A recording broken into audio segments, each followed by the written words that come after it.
Assalamualaikum warahmatullahi wabarakatuh. Selamat pagi kawan. Alhamdulillah pagi hari ini hari Rabu tanggal 17 Juli 2024, yang 2 hari yang lalu saya baru upload video burung yang ada di belakang sangkar tapi masih dikerodong. Saat itu masih proses belajar ngerol, dan pagi ini alhamdulillah apa yang saya katakan kemarin, kalau sudah fase di kerodong itu sudah belajar ngerol, tentunya tidak lama lagi burungnya pasti akan ngerol ketika kita buka kerodong. Seperti ini kawan ya. Ya, mungkin kawan-kawan bisa melihat ya. Ya, di belakang saya ini meskipun ngerolnya masih menahan, jadi belum sepenuhnya dia ngerol secara mapan katakanlah ya, tapi sudah fase ini tentunya akan beranjak secara perlahan kawan ya.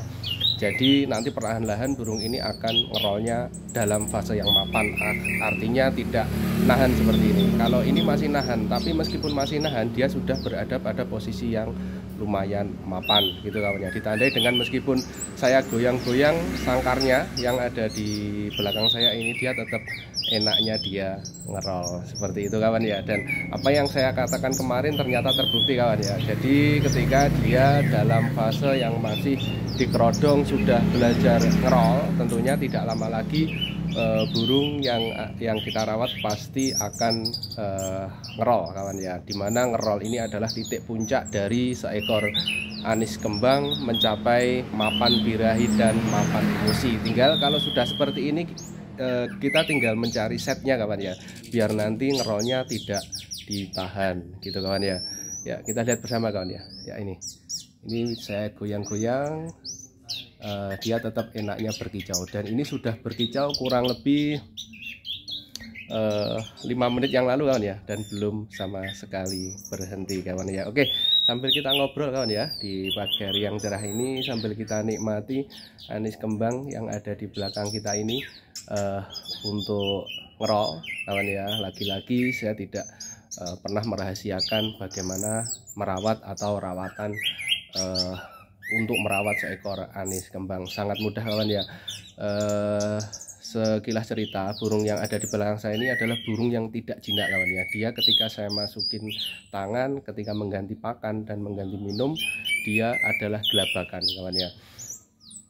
Tapi ketika dia pada titik puncak birahi dan titik puncak emosi, ternyata meskipun dia dalam posisi yang semi gesit, dia tetap tenang ketika berkicau, karena dia merasa bahwa dia sedang merasa di puncaknya birahi dan puncaknya emosi gitu kawan ya.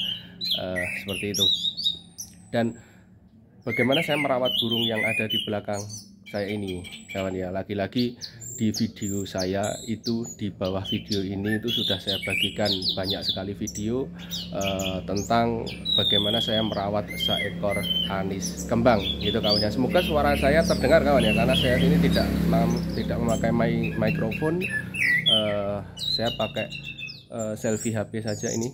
Jadi saya menggunakan prinsip royal extra fooding dalam merawat seekor anis kembang, dan itu saya terapkan ketika dia masih trotol, ketika dia mutasi, dan ketika dia fase dewasa kawan ya. Dan seperti ini burung ini baru selesai melakukan mutasi, dan alhamdulillah mutasinya berjalan cukup lancar, dan fase pasca mutasi tidak terjadi kendala, terutama tidak terjadi stres burung atau tidak terjadi macet bunyi kawan ya. Tentunya itu saya menggunakan prinsip royal extra fooding. Bahkan ketika burung ini mutasi, saya tidak pernah mengganti pola pakan yang saya berikan gitu kawan ya. Royal extra fooding itu seperti apa? Saya Saya ulangi lagi bahwa royal extra fooding itu saya tidak pelit untuk memberikan extra fooding pada seekor anis kembang, dan itu saya berikan ketika dia masih trotol kawan ya. Dan sampai dengan saat ini burung yang ada di belakang saya ini tetap saya royal extra fooding. Royal extra foodingnya seperti apa? Yaitu saya memberikan menu wajib jangkrik pagi 10, sore 10, kemudian dalam 1 minggu selama 3 hari berturut-turut saya berikan kroto selama 3 hari berturut-turut sedikit saja, kemudian sisa 4 harinya saya berikan cacing 2 ekor. Itu saya namai sebagai royal extra fooding. Jadi saya tidak pernah takut untuk memberikan extra fooding yang penuh, yang maksimal pada seekor anis kembang. Lantas ada pertanyaan, Pak, nanti gimana kalau burung anis kembang kita kegemukan atau mengembang? Buktinya yang ada burung di samping saya ini kawan ya, burung ini mungkin kawan-kawan bisa melihat ya, singset sekali ya ketika dia pada puncak birahi dan puncak emosinya kawan ya, seperti ini. Jadi burung ini meskipun saya loskan extra fooding tetap pada porsi tubuh yang ideal seperti ini kawan ya. Jadi untuk kegemukan saya kira sangat aman sekali, asalkan kawan-kawan menggunakan fur dengan protein yang rendah kawan ya. Untuk anis kembang tidak memerlukan fur protein tinggi, standar saja. Silahkan kawan-kawan memilih fur yang ada di tempat makan kawan-kawan, bisa Topsong, bisa CP, atau bisa juga fur lain yang berstandar protein rendah. Seperti burung yang ada di belakang saya ini menggunakan fur Topsong kawan ya. Jadi menggunakan fur Topsong. Oke, dan ini sudah 6 menit durasinya, padahal 5 menit yang lalu burung ini sudah bunyi terus ketika saya jemur. Durasinya berarti sudah 10 menit lebih burung ini berbunyi kawan ya, luar biasa. Asiknya untuk merawat anis kembang ketika sudah pada puncak birahi dan puncak emosi adalah seperti ini kawan ya. Jadi sangat kita bisa menikmati. Jadi sambil kita goyang-goyang seperti ini, burung ini tetap bisa berkicau kawan ya.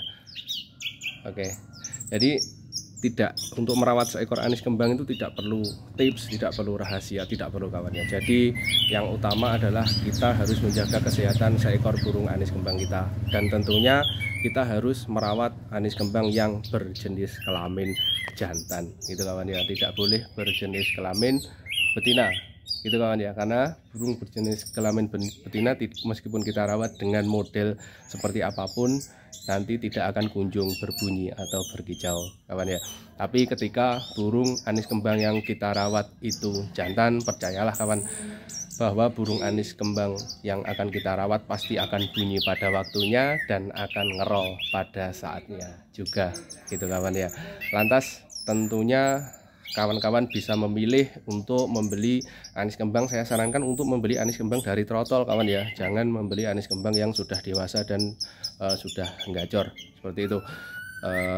Kawan-kawan bisa merawatnya dari trotol, karena merawat anis kembang dari trotol itu jauh lebih mudah daripada merawat anis kembang yang sudah dewasa gitu kawan ya. Karena ketika dia masih trotol, kita bisa membentuk atau menyetel pola rawatan sesuai dengan kesibukan kita atau sesuai dengan keinginan kita kawan ya. Lagi-lagi saya tidak pernah merahasiakan bagaimana pola rawatan yang saya berikan. Silahkan kawan-kawan melakukan scroll di bawah video ini, banyak sekali rawatan yang saya bagikan untuk merawat seekor anis kembang, dan itu bisa dilakukan oleh semua orang. Dan saya adalah tipe orang pekerja, saya tidak pernah merawat burung ini secara manja atau secara rutin kawan ya. Jadi burung ini mungkin pas saat ini saya libur kerja bisa saya jemur, ketika saya tidak libur kerja saya juga tidak bisa melakukan penjemuran gitu kawan ya. Oke, sudah 8 menit durasinya untuk burung ini ngerol tanpa putus kawan ya, dan kawan-kawan bisa melihat sendiri dengan pola rawatan sederhana kita bisa memiliki seekor anis kembang yang ngerol, rock and roll gitu kawan ya. Oke, sepertinya biar durasinya tidak terlalu panjang, kawan-kawan juga tidak jenuh mendengarkan omongan saya, video ini cukup sekian saja kawan ya, karena ini kebetulan burungnya saya jemur kok mau ngerol. Saya buat vlog video seputar burung anis kembang dan saya upload di YouTube. Dan apabila informasi saya ini bermanfaat, silahkan like, comment, dan subscribe biar channel ini semakin berkembang, dan saya semangat untuk membagikan video-video lain seputar kicau mania, khususnya seputar anis kembang kawan ya. Pesan saya, tetap semangat kawan yang masih pemula untuk merawat anis kembang. Percayalah kalian bisa untuk merawat anis kembang dan mencetak anis kembang minimal seperti yang ada di belakang saya ini kawan ya.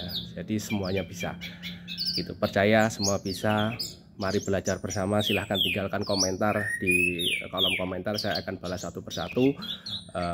Sekali lagi like, komen, dan subscribe untuk perkembangan channel saya ini. Dan terima kasih. Salam satu hobi kicau mania Indonesia. Assalamualaikum warahmatullahi wabarakatuh. Dan kita biarkan burung yang ada di belakang saya ini berkicau sampai dia puas kawan ya. Oke, assalamualaikum warahmatullahi wabarakatuh kawan.